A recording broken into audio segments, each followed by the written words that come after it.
नमस्कार, मैं हूं बिलाल मलिक और आज हम बात करेंगे उत्तराखंड के विकास को लेकर। जी हां, उत्तराखंड में कहां कितना हुआ विकास, कब और कैसे, क्योंकि जिस तरह से लगातार त्रिवेंद्र सरकार लगातार विकास होने का दावा कर रही है, लगातार जिस तरह से विकास को लेकर सरकार तत्परता दिखाने की बात करती है, लेकिन विकास हुआ कहां है, किन लोगों का विकास हुआ, किस तरह से विकास हुआ, धरातल पर योजनाओं को किस तरह से उतारा गया। बात विकास की होगी, बात जनता से जुड़े हुए सवालों की होगी, बात जनता के सरोकार की होगी, क्योंकि देवभूमि में विकास को लेकर जो बात कही जा रही है कि किस तरह से विकास हुआ। और आपको बता दें कि जिस तरह से त्रिवेंद्र सरकार लगातार हर गांव तक, हर पहाड़ी के गांव तक, हर घर तक विकास पहुंचाने की जो बात करती है, उसमें कितनी सच्चाई है, किस तरह से विकास हो रहा है, धरातल पर उसका असर कैसे देखा जा रहा है, इसी पर विस्तार से बातचीत करेंगे, खास चर्चा करेंगे। उसी चर्चा में शामिल हो रहे मेरे साथ कुछ खास मेहमान सीधा देहरादून से लाइव जुड़ रहे हैं, उनसे भी आपका तारुफ करा देते हैं। राजू मौर्य हैं, प्रदेश प्रवक्ता है आम आदमी पार्टी के, आम आदमी पार्टी का पक्ष रखेंगे। राजू मौर्य जी, आपका बहुत बहुत स्वागत है लोकमंच पर। और साथ ही बसपा का पक्ष रखने के लिए विजयपाल सिंह भी हमारे साथ जुड़ रहे हैं। विजयपाल जी, आपका भी बहुत बहुत स्वागत है। और साथ ही कांग्रेस का पक्ष रखने के लिए रणजीत रावत भी हमारे साथ जुड़ रहे हैं। रणजीत जी, आपका भी बहुत बहुत स्वागत है। रणजीत जी, सवाल सबसे पहला मेरा आप ही से है, त्रिवेंद्र सरकार के राज में उत्तराखंड के अंदर विकास कब, कहां और कैसे हुआ और कितना विकास हुआ, जनता कितनी संतुष्ट है? देखिए, अगर नंबर जो एग्जामिनर देता है वो काफी उसी बच्चे को देता है जिसने कुछ लिखा हो, कुछ पन्ने काले सफेद किए हो। यहाँ तो काफी ब्लैंक है पूरी 5 साल से डबल इंजन की, तो नंबर का तो मतलब नहीं होता। जनता में घोर निराशा है और सरकार से कोई उम्मीद अब भी नहीं है इस सरकार से। ठीक है राजू मौर्य जी, आम आदमी पार्टी भी पूरे स्थिति में आ रही है उत्तराखंड के अंदर। दिल्ली से निकलकर आम आदमी पार्टी अब पूरी सक्रियता के साथ उत्तराखंड में भी नजर आ रही है। आगामी विधानसभा का चुनाव भी होना है, लेकिन उससे पहले अगर बात विकास की जाए, त्रिवेंद्र सरकार के राज में कितना विकास हुआ और इस विकास को आप कैसे देखते हैं? देखिए, उत्तराखंड जब से बना तब से विकास के नाम पर केवल जनता को छला गया है। यहाँ बारी बारी भाजपा की और कांग्रेस की सरकारें बनी और बारी बारी इन्होंने कहा कि हम विकास करेंगे, हमको वोट दो, मौका दो, और जनता ने इनको अवसर दिया। वर्तमान में भारतीय जनता पार्टी की सरकार है, राज्य के अंदर बहुमत की सरकार है, पूर्ण बहुमत की सरकार है, लेकिन आज भी पहाड़ों पर डॉक्टर पहुंचा पाने में, चढ़ा पाने में भाजपा और कांग्रेस दोनों की सरकारें जो है नाकामयाब साबित रही है। अच्छे स्कूल नहीं है, अस्पताल, इसलिए अस्पताल है तो डॉक्टर्स नहीं है, सुविधाओं का अत्यधिक अभाव है। ऐसे में पूरी तरह विफल रही है, चाहे वो भाजपा की सरकार, वर्तमान सरकार हो या पूर्व में कांग्रेस की सरकार रही। जी बिल्कुल, लेकिन एक सवाल और मेरा आपसे यहाँ पर है जो कि निकलकर भी सामने आ रहा है कि उत्तराखंड जब से अस्तित्व में आया है, जब से उत्तराखंड बना है, विकास ना होने के चलते पलायन भी एक बड़ी समस्या रही है पहाड़ी क्षेत्रों से। क्या लगता है आपको, उसको लेकर अब तक की सरकारें कितना सतर्क रही हैं, क्या क्या ठोस कदम उठाए गए हैं?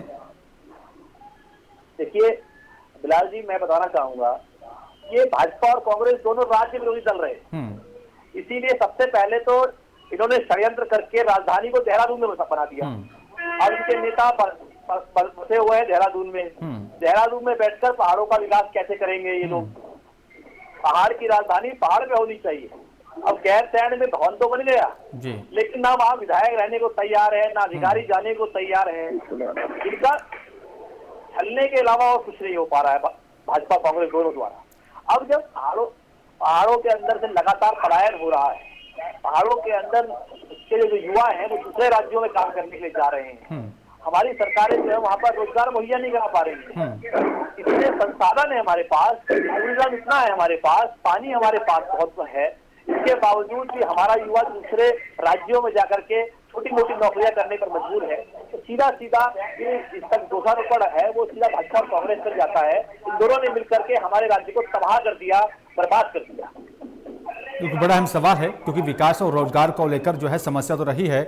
विजयपाल सिंह जी, आपको क्या लगता है कब तस्वीर बदलेगी देवभूमि की?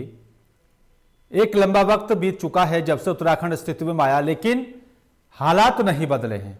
अलग अलग सरकारों को देखा उत्तराखंड ने, लेकिन विकास दूर दूर तक दिखाई नहीं दिया।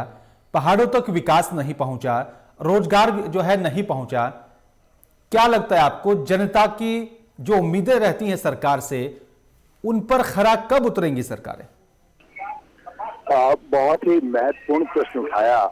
मैं लोकमंच को हार्दिक धन्यवाद देना चाहूंगा कि आज निश्चित रूप से 20 साल उत्तराखंड को बने हुए हो गए।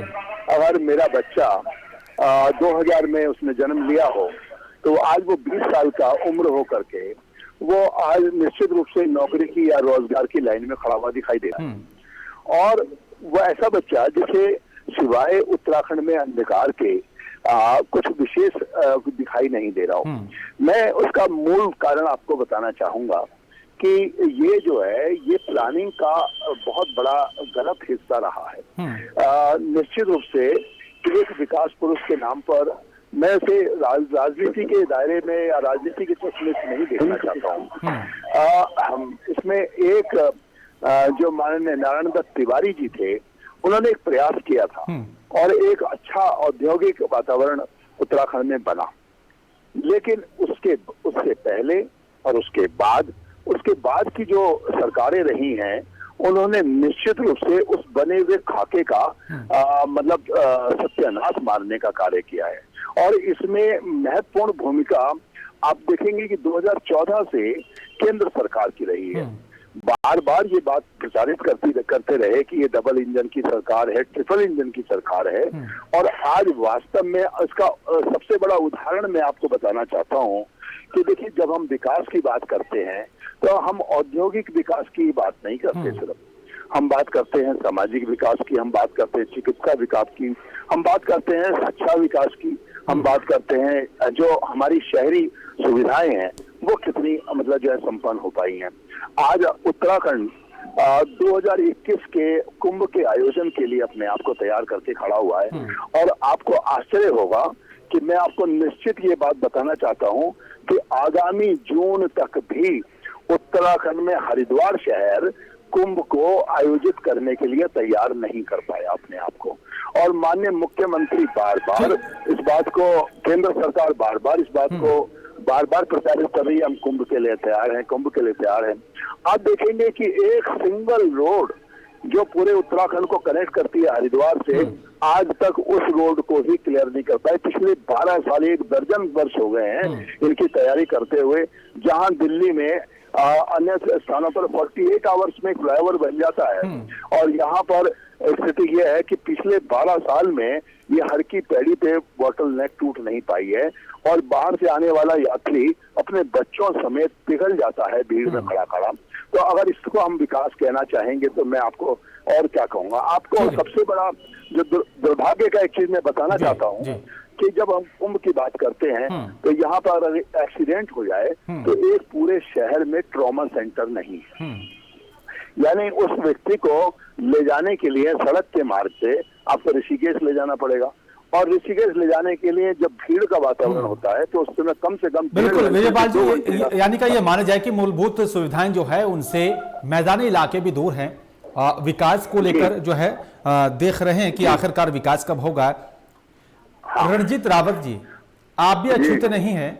रणजीत जी, आपकी भी सरकार उत्तराखंड में रही है, लेकिन विकास को लेकर सवाल आपसे भी पूछा जाएगा। प्लान जो हो रहा था लगातार उत्तराखंड से, वो रुका नहीं है। उत्तराखंड के जो पहाड़ी इलाके जो हैं, जहां वहां के जो गांव है वो खाली हो गए हैं। उसको लेकर आप जब सत्ता में थे तो आपने क्या कुछ कदम उठाया? प्लान को रोकने को लेकर आपने क्या कुछ योजनाओं को धरातल पर उतारा ताकि वहां पर रोजगार भी मिले? उसको लेकर भी आपकी सरकार जब सत्ता में थी आपने क्या काम किया? देखिए, जब हमारी सरकार सत्ता में थी तो एक बहुत बड़ा औद्योगिक वातावरण इस प्रदेश में बनाया गया, उद्योगों की स्थापना की गई, 30,000 करोड़ रुपए का इन्वेस्टमेंट यहाँ पर हुआ और लाखों लोगों को रोजगार भी मिला। जहाँ तक पलायन की बात है, जो पलायन पहले स्टेट से बाहर होता था, राज्य बनने के बाद और खासतौर पर जब औद्योगिकरण कांग्रेस के टाइम पर हुआ तो उस समय राज्य में पलायन जो है इन स्टेट हो गया। लोग पहाड़ों से उतर के फुटहिल में आने लगे, जहाँ जहाँ औद्योगिक स्थान बने थे, चाहे वो पन्नगर का हो, आपका सितारगंज का हो, काशीपुर महुआ के माननीय रंजीत सिंह जी की यही बात मैं विरोध करना चाहूंगा माननीय महोदय। मेरे को पूरा करने दीजिए। हाँ, मैंने ये सुना सबको। आप जो है ना बात गोल वोल ना करें, स्पष्ट करेंगे तो कोई गोल बात नहीं है, आप सुनने का मादा रखें। मैंने आपको सुना ना, मैं बता रहा हूँ, आपका हरिद्वार का सिडकुल हो, आपका जो है सेलाकोई का सिडकुल हो, 30,000 करोड़ का इन्वेस्टमेंट हुआ है और लाखों लोगों को रोजगार मिला है। और इस स्टेट के मिला वाकई में इतना विकास हुआ, इतना रोजगार मिला, रणजीत जी फिर पहाड़ी इलाके जो है, जो वहाँ पर गाँव, वो खाली कैसे हो गए? बात है, अब बाद की सरकारों ने उन उद्योगों में ताले डाल दिए। आज पूरे देश के उद्योगों पे ताले पड़े हैं। 27 साल के जो है नारायण दत्त तिवारी जी को आप जो है सिर्फ कांग्रेस का व्यक्ति नहीं कह सकते, वो एक राष्ट्रीय व्यक्ति थे। अगर वो चुनाव में आते तो वो देश के प्रधानमंत्री बनते, ये तो निश्चित रूप से है। अगर हम नारायण दत्त तिवारी जी के विकास को अगर कांग्रेस के खाते में डालना चाहेंगे तो निश्चित रूप से ये तिवारी जी किसके थे फिर? तुम अगर कांग्रेस के नहीं थे तो ये तो बताओ, ये क्या है?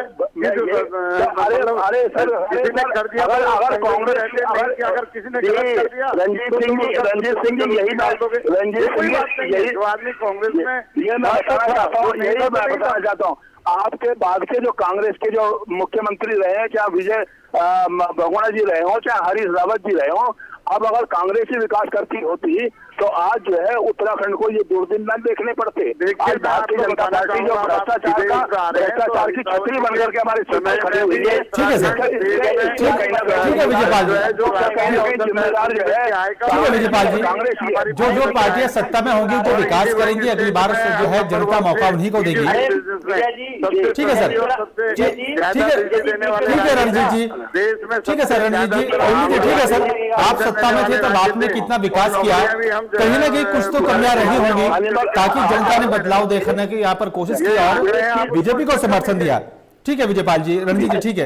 एक चीज जरूर स्पष्ट करूंगा सर, कि आपने एक मुद्दा बहुत इंपॉर्टेंट उठाया, वो ये है कि हमारे जो सीमांत क्षेत्र हैं वहां पर रोजगार क्यों नहीं लग पाया।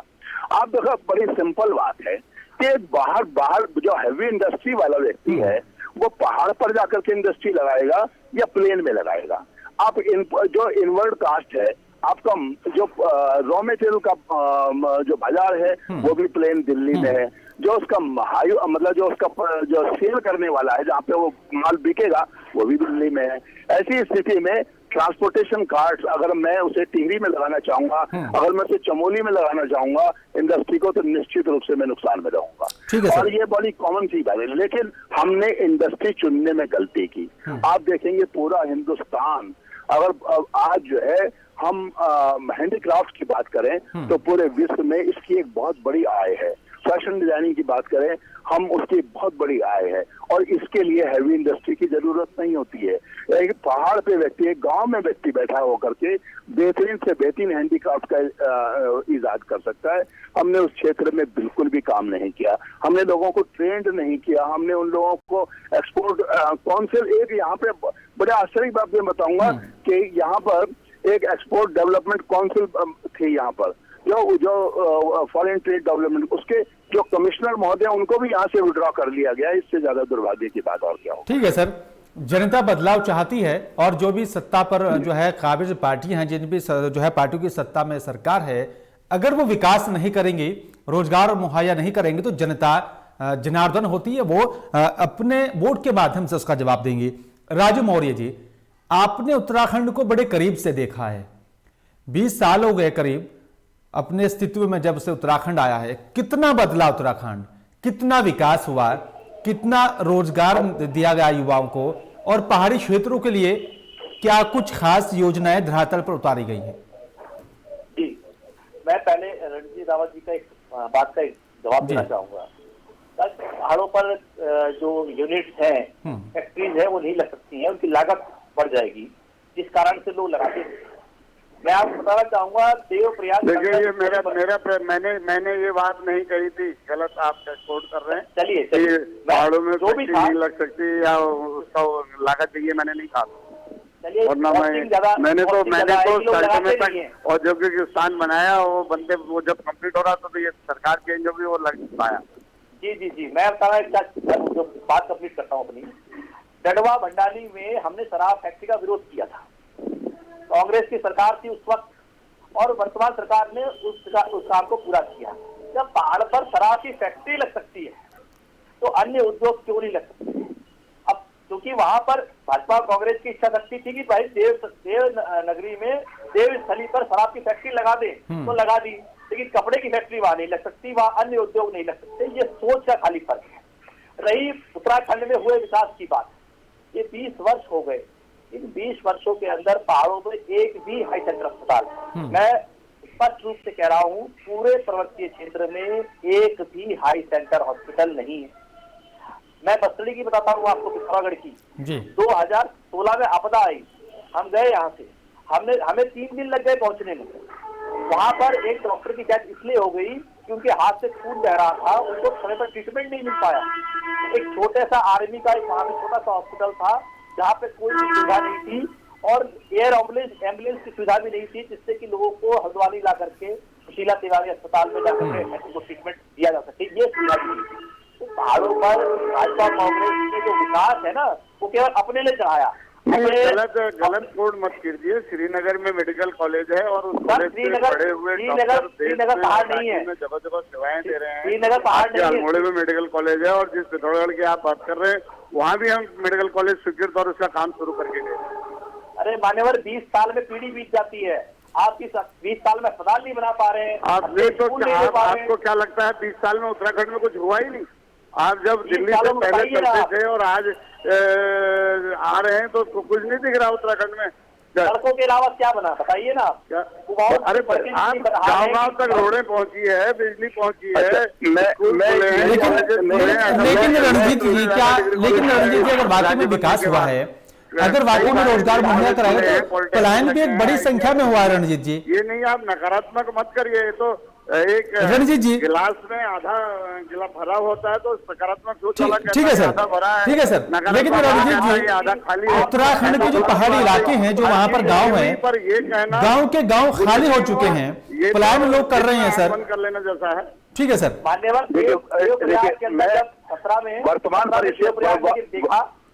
वर्तमान परिदृश्य को न भूलना चाहिए सर, ये भी बहुत जरूरी है। वर्तमान परिदृश्य में आज की तारीख में अगर हम देखेंगे कि अभी जब कोरोना पीरियड चल रहा है, तो पेंडेमिक चल रहा है, तो ऐसे में हजारों की संख्या में यहाँ पर प्रवासी हमारे उत्तराखंड निवासी वापस लौट करके आए हैं, और ये वो क्वालिफाइड लोग हैं जो सूरत में इंडस्ट्री में जॉब कर रहे थे, जो नोएडा में, दिल्ली में, सब जगह जो है, और ये हाईली स्किल्ड लोग हैं।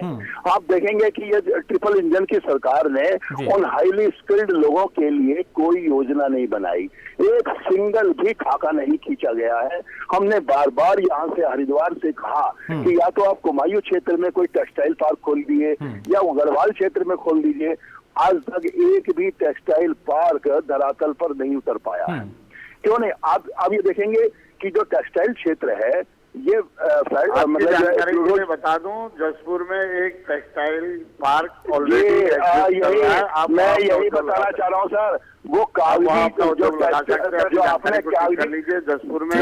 मैं आपको यही बताना चाहता हूँ, मैं उत्तराखंड फैशन डिजाइन काउंसिल का भी सदस्य हूँ श्रीमान, तो मैं आपको यही बताना चाहता हूँ कि कागजी घोड़े दौड़ाने से वो कार्य नहीं होता है। मुझे आप बताइए कितनी फैक्ट्रियां वहाँ से शिफ्ट हुई हैं नोएडा से वहाँ पर? नहीं, देखिए हमने अपने टाइम अब मैं देखिए मैं यही आप बार 20,000 करोड़ की बात कर रहे हैं, अलाउड कर दिए, लेकिन मैं आपको ये बता कि अब सारे उद्योग बंद हो गए तो उसमें हम क्या कर सकते हैं?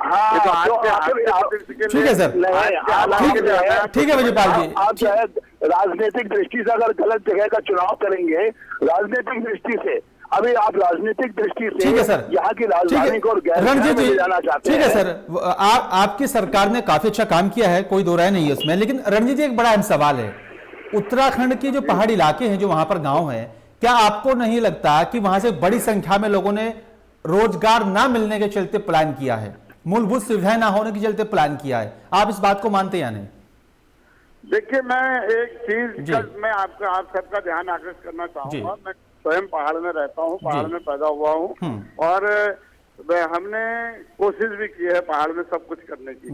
मैंने एक इंस्टीट्यूट खोला पहाड़ में कि हमारे बच्चों को देहरादून, हल्द्वानी या रुद्रपुर जाना पड़ता है बीएड करने के लिए, मैनेजमेंट कोर्स करने के लिए, लेकिन वहाँ बच्चे नहीं आए क्योंकि बच्चों को जो सुविधाएं, जो मॉल, थिएटर या दूसरी चीजें जो नेटवर्किंग देहरादून में, हल्द्वानी में मिलती है, वो सल्ट जैसे क्षेत्र में नहीं मिलती या पहाड़ के किसी भी एरिया में नहीं मिलती, बल्कि नहीं सर, ये वहाँ भी माननीय रंजीत सिंह जी का ये कहना बिल्कुल गलत है। वो जा रहे हैं, लेकिन ये रिवर्स होगा। मॉल और थिएटर देखने के लिए बच्चे नहीं आना चाहते। जो बच्चा करियर बनाना चाहता है उसे मॉल और थिएटर की आवश्यकता नहीं होती है, उसे शिक्षा सुविधाओं की आवश्यकता होती है। हमारे पूर्व राष्ट्रपति डॉक्टर एपीजे अब्दुल कलाम ने सड़क पर बिजली के खंभे के नीचे बैठकर हासिल की है सर।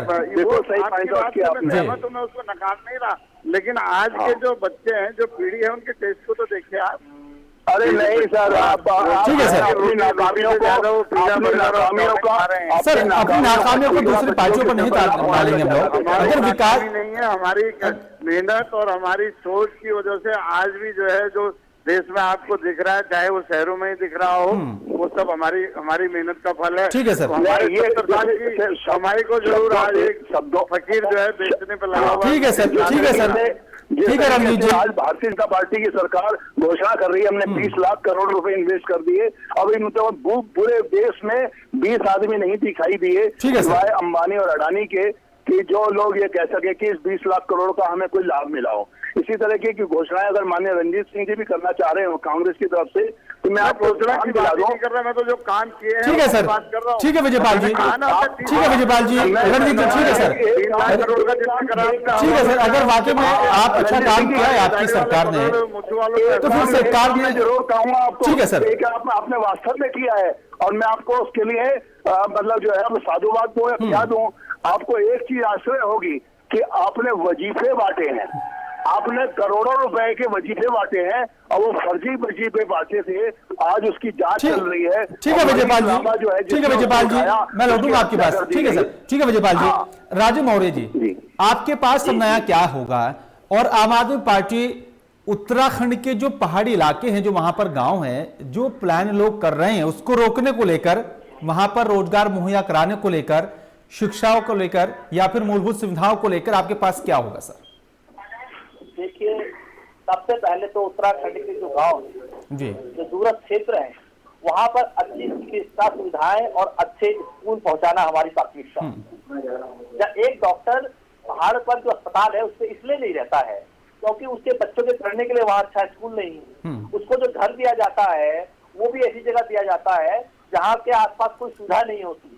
जब वहाँ पर सुविधाएं होंगी पहाड़ों पर, तो निश्चित रूप से डॉक्टर्स वहाँ रहेंगे, टीचर्स वहाँ रहेंगे, और जो स्कूल हैं उनके स्कूलों के मॉडल को बदला जाएगा। पहला तो सबसे पहला काम ये किया जाएगा।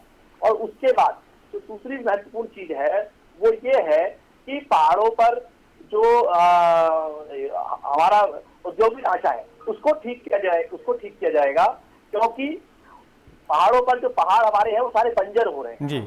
अगर वहां पर पारंपरिक खेती की जाए और इसके साथ ही टी स्टेट के रूप में डेवलप किया जाए हमारे पहाड़ों को, तो निश्चित रूप से वहां के गांव के आदमी को रोजगार मिलेगा। बंदर सुअर जो खेती खराब करता है उससे बचा जा सकता है। ऐसी बहुत सारी नीतियां आम आदमी पार्टी के पास में, जिसको लेकर के चल करके आगे हम जो है उत्तराखंड को संवारने का काम करेंगे। हमने दिल्ली जैसे स्टेट जहाँ पे संसाधन ही नहीं है अपने, उस स्टेट को संवार दिया। वहां पे आज देखिए कि किस तरीके से आज विकास साफ तौर पर नजर आ रहा है। अमेरिका के राष्ट्रपति की वाइफ आ रही है हमारे स्कूल देखने के लिए, तो हम उत्तराखंड को भी ऐसा बनाएंगे कि उत्तराखंड के डेवलपमेंट को देखने के लिए जो दुनिया भर के जो प्रधानमंत्री हैं वो आए और देखें कि हाँ किसी ऐसी पार्टी ने एक साफ सुथरी राजनीति की शुरुआत की जिसने उत्तराखंड को संवार दिया। आज पलायन यहाँ पर 0 हो गया, हम वो सरकार बनाएंगे।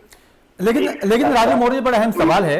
आम आदमी पार्टी एक नई पार्टी है उत्तराखंड की जनता के लिए, जनता भरोसा क्यों करेगी? पहले से कांग्रेस पार्टी रही है, इसका अस्तित्व रहा है, बीजेपी का रहा है। मौर्य जी की बात को मैं काटना नहीं चाहता हूँ। मौर्य जी निश्चित रूप से सपने देखें और इसमें कोई बुराई नहीं है, लेकिन हकीकत यह है कि देखिएगा दिल्ली की जो तुलना अगर आप उत्तराखंड से करना चाहेंगे, दिल्ली देश की राजधानी रही है और ऐसा नहीं है कि ये राजधानी जो है आप पार्टी बनने के बाद बनी हो। ये दिल्ली देश की राजधानी पहले से रही है और पूरे आप देखेंगे कि कांग्रेस की सरकार पूरे दिल्ली में काबिज रही लंबे समय तक और उसके बाद भारतीय जनता पार्टी की सरकारें रही। तो ऐसी स्थिति में पूरे देश का विकास दिल्ली में हुआ है। आप देखेंगे कि कितने फ्लाईओवर, कितनी लाइटें हैं, ये पहले से विकसित रहे।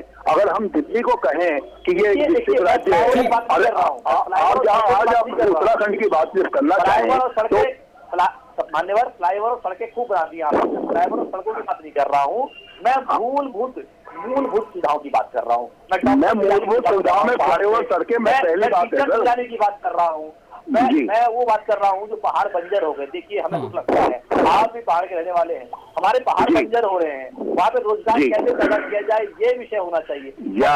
मैं यही इसी विषय पे बताना चाहता हूँ कि चाहे कांग्रेस रही हो चाहे भारतीय जनता पार्टी रही हो, वो राजधानी शिफ्ट करने में तो दोनों बड़े इंटरेस्ट ले रहे हैं, लेकिन हकीकत में वहाँ के जो लोग हैं उनको मूलभूत सुविधाएं देने में इंटरेस्ट नहीं ले रहे। आप व्यक्तिगत रूप से एक बार जाकर के गैरसैंण जाकर के देखिए मौर्य जी, मैं आपको आमंत्रित करूंगा, आप जाकर के देखिए क्या आज की स्थिति में वहां पे राजधानी कोई ले जा सकता है। हम अगर राजनीति की बात करें, भवन बना दें और उससे कहें कि हम विकास हो रहा है, हकीकत में आप देखिए वहां की जाति लोगों के जीवन स्तर को देखिए, उनकी कठिनाइयों को देखिए।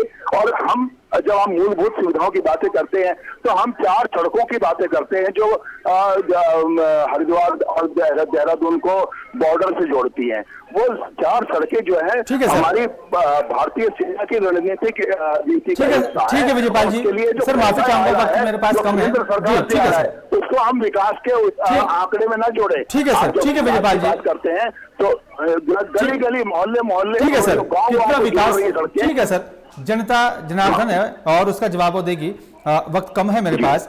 रणजीत रावत जी, फाइनल कमेंट में आपसे चाहूंगा जी, त्रिवेंद्र जी की सरकार के कार्यकाल में जितना विकास हुआ, जिस गति से विकास हुआ, जिस गति से रोजगार दिए गए, उससे कितना संतुष्ट हैं आप? मैंने शुरुआत में ही कहा ना कि नंबर उस बच्चे को दिए जाते हैं जिसने काफी में कुछ लिखा हो। ये तो सरकार इसने नारा दिया 0 टॉलरेंस का, और टॉलरेंस कैसी हो रही है आप डोईवाला क्षेत्र में जाके देख लीजिए। ठीक है सर, अभी सदन में जो है घोटाले आए हैं, और ये हमारा आरोप नहीं, आरबीआई कह रहा है कि 200 करोड़ की मनी लॉन्ड्रिंग जो है मुख्यमंत्री के आसपास वालों ने कर दी है। तो यही यहाँ हो रहा है और काम तो कहीं कुछ हुआ ही नहीं। ठीक है सर, ठीक है रणजीत जी, ठीक है सर, ठीक है। राजू मौर्य जी फाइनल कमेंट में आपसे चाहूंगा।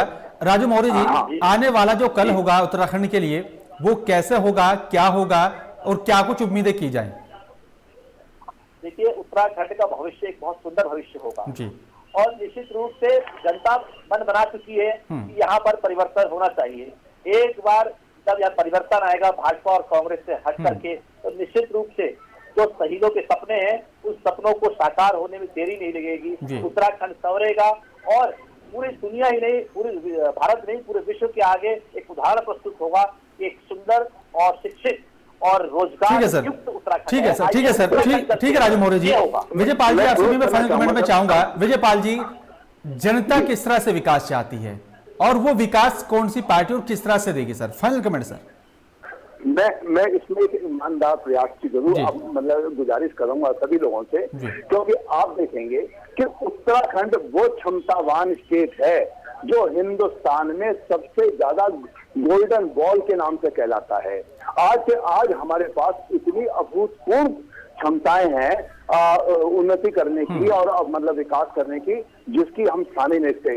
अगर मैं आपका एक उदाहरण बताना चाहता हूं कि आज अगर इंडस्ट्रियल डेवलपमेंट की बात करें या पर कैपिटा इनकम की बात करें, तो गोवा एक स्टेट ऐसी है जो सबसे ज्यादा आंकड़े हैं उसके पक्ष में। ठीक है सर, लेकिन ठीक है सर।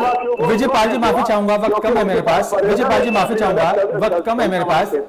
विजयपाल जी माफी चाहूंगा, वक्त कम है मेरे पास। इस चर्चा में शामिल होने के लिए आप तीनों मेहमानों का बहुत बहुत धन्यवाद, बहुत बहुत शुक्रिया। लेकिन सवाल यही उठता है कि आखिरकार उत्तराखंड की सूरत कब बदलेगी? देवभूमि में जो विकास की राह जो जनता देख रही है, जब से उत्तराखंड अस्तित्व में आया तब से कितना विकास हुआ? क्योंकि पहाड़ी इलाके जो हैं, जो पहाड़ी गांव हैं, वहां से एक बड़ी संख्या में पलायन हुआ है क्योंकि रोजगार नहीं मिला, मूलभूत सुविधाएं नहीं वहां पर मिली हैं। उसको लेकर कब और कैसे विकास होगा, बड़ा अहम सवाल है। फिलहाल इस खास कार्यक्रम में मेरे साथ सिर्फ इतना ही। नमस्कार।